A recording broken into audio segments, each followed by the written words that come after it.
Bien, saya bernama Sesor Usman Arif alias Lim Yanggi. Saya akan teruskan pembelajaran filsafat ya. Hari kali ini saya akan membahas tentang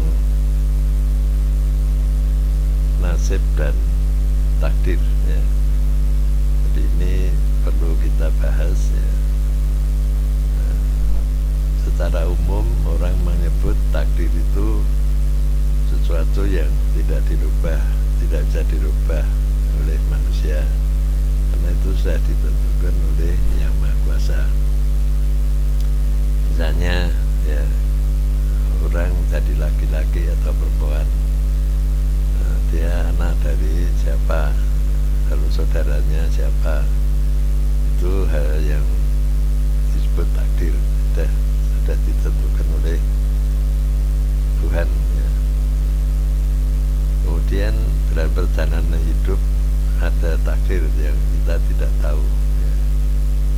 Jadi dalam menjalani kehidupan ini banyak hal yang tidak bisa kita bedakan itu takdir atau nasib. Tapi kalau nasib itu kaitannya dengan usaha manusia ya. Jadi kita biasanya tidak mikir takdir ya sudah kita jalani saja, tetapi kita perlu berusaha ya, memperbaiki nasib. Nasib itu harus diperjuangkan, diperbaiki ya. Orang bisa punya nasib baik ya, kalau orang itu banyak berbuat kebajikan, banyak menolong orang, berguna untuk masyarakat. Jadi kita hidup di dunia harus berusaha supaya kita mempunyai kemampuan, mempunyai kepandaian atau mempunyai keterampilan tertentu, dan keterampilan kita ini berguna untuk kepentingan orang lain. Kita bisa menolong orang lain. Umpama kita bisa masak, membuat makanan yang enak, itu sudah bagus ya, sudah berguna. Artinya kita bisa membuat orang lain senang ya, senang karena kita bisa buat makanan yang enak ya. Kita bisa membuat banyak macam-macam makanan yang enak, maka kita semakin banyak bisa berbuat banyak kepada orang-orang di sekitar kita ya. Dan itu modal untuk memperbaiki nasib ya. Sama kita jujur ya, jujur, tidak jahat, dan kita selalu berbuat hal yang positif ya. Itu salah satu jalan untuk mendapatkan nasib yang baik ya. Juga kita harus belajar terus, banyak belajar ya, baik itu sekolah formal maupun tidak sekolah formal. Kita bisa belajar ya, macam-macam. Misalnya kita bisa, kalau tidak bisa masak, kita bisa belajar memijat orang sakit ya. Dengan dipijat bisa badannya lebih sehat, lebih enak ya. Jadi belajar dari, tidak usah sekolah kedokteran gitu, tapi bisa belajar pada orang yang sudah ahli.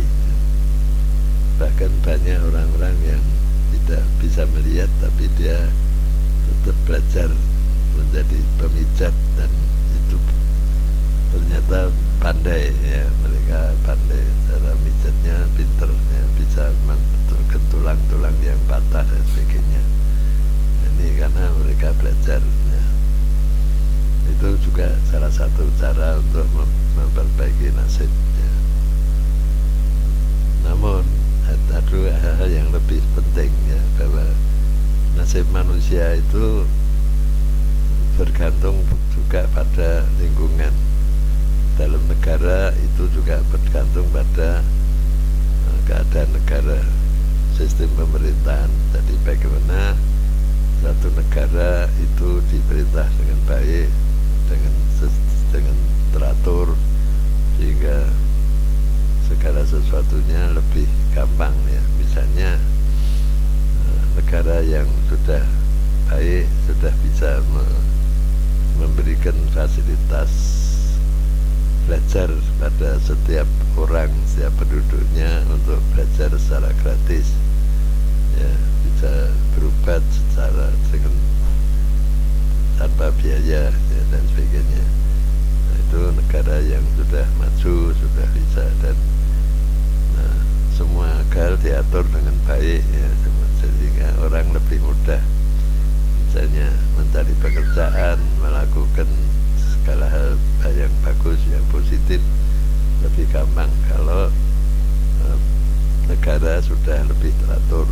Dan ini tentu saja butuh proses, dan semua orang, semua rakyat ya, semua penduduk di suatu negara punya tanggung jawab yang sama dalam membangun negaranya ya.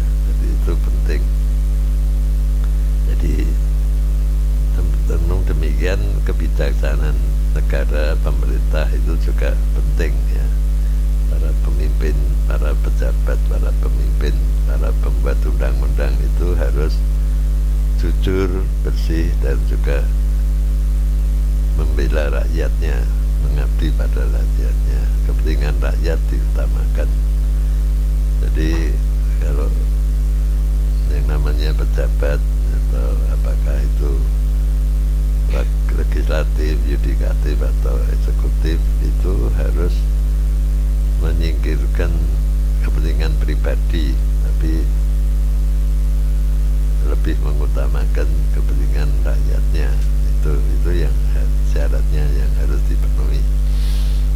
Sebaliknya pemimpin atau pejabatnya, baik di eksekutif, legislatif maupun yudikatif, kalau mereka menjadi pejabat hanya untuk kepentingan pribadinya, untuk mencari kekayaan atau mencari kemudahan dalam hidup, nah nanti mengorbankan rakyat ya, inilah yang menjadikan negara itu berantakan, kacau.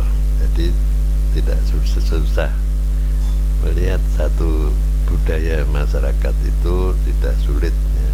Itu dilihat dari hasilnya ya. Masyarakat yang maju, negaranya maju.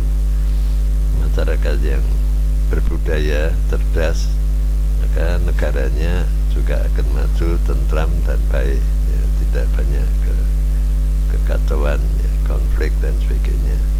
Rakyatnya juga tenang. Ini sudah dari zaman dulu sudah bisa diukur ya. Dan karena itu semua negara ya, harus berjuang ya, berjuang untuk menjadikan negara yang makmur, yang maju, dan itu modalnya adalah budaya masyarakatnya, kecerdasan, kesadaran masyarakatnya, dan itu semua kembali pada budaya ya, budaya masyarakatnya yang harus diperhatikan ya. Jadi tiap orang dalam masyarakat itu perlu belajar budaya, belajar memperhatikan budaya masyarakatnya ya. Meskipun orang punya agama, punya ilmu pengetahuan, punya macam-macam ya, yang dianggap sebagai syarat menjadi masyarakat modern, tapi tidak boleh lupa bahwa manusia hidup dalam masyarakat yang berbudaya, dan itulah yang harus diperhatikan. Sehingga kalau masyarakatnya semuanya bertahan, berjuang untuk menjadi masyarakat yang berbudaya, maka negaranya akan maju. Dan tidak sulit ya, orang untuk melihat negara yang maju itu seperti apa, negara yang tidak maju seperti apa ya. Secara kasat mata bisa dilihat ya. Oleh karena itu memperbaiki nasib ya, itu tidak bisa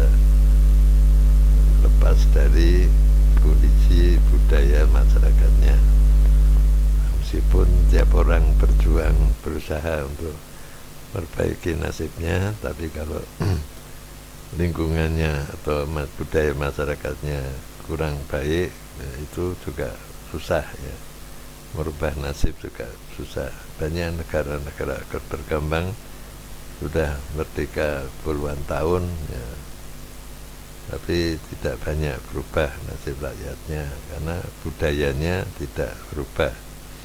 Jadi negara dibangun dengan dasar ya macam-macam peraturan, macam-macam undang-undang, tetapi lupa membangun budaya, membangun karakter rakyat, masyarakatnya, karakter penduduknya, dan tidak ada satu kesepakatan dari dalam ya. Budaya itu adalah kebanggaan suatu masyarakat, mereka punya budaya yang baik, sopan, luhur ya.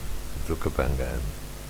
Jadi kesepakatan dari dalam, setiap orang akan berdamai dengan tetangganya, dengan orang-orang yang satu negara itu. Kalau itu masyarakat sudah berbudaya.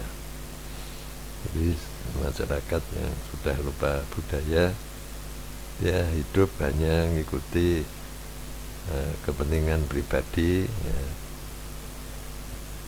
Ya, melanggar hukum pun kadang-kadang dilakukan ya untuk kepentingan pribadi ya, dan merugikan orang lain. Ini adalah bukti contoh bagaimana masyarakat yang berbudaya luhur dengan masyarakat yang kurang berbudaya atau melupakan budayanya ya. Dia menganggap budaya itu hal yang kuno, tradisional ya. Itu salahnya di situ. Padahal budaya itu adalah satu kekuatan. Bagaimana kita hidup di dalam masyarakat, itu kita hidup karena masyarakat punya budaya ya. Beda dengan hewan yang tidak punya budaya ya. Mereka tidak bisa bekerja sama ya. Sekian, itu kemudian.